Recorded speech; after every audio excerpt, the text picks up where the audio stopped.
أعوذ بالله من الشيطان الرجيم. بسم الله الرحمن الرحيم. ما ننسخ من آية أو ننسها نأت بخير منها أو مثلها. ألم تعلم أن الله على كل شيء قدير. ألم تعلم أن الله له ملك السماوات والأرض وما لكم من دون الله من ولي ولا نصير.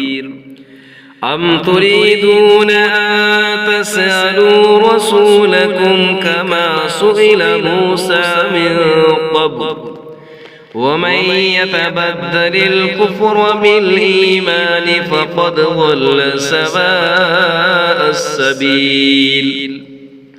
ود كثير من أهل الكتاب لا يردونكم من بعد إيمانكم كفارا حسدا من عند أنفسهم من بعد ما تبين لهم الحق فاعفوا واصفحوا حتى يأتي الله بأمره إن الله على كل شيء قدير.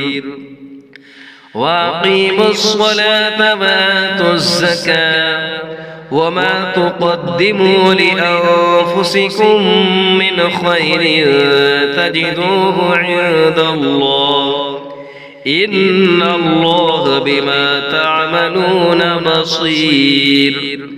وقالوا لن يدخل الجنة إلا من كان هودا أو نصارى تلك أمانيهم قل هاتوا برهانكم إن كنتم صادقين. بلى من أسلم وجهه لله وهو محسن فله أجره عند ربه ولا خوف عليهم ولا هم يحزنون. صدق الله العظيम.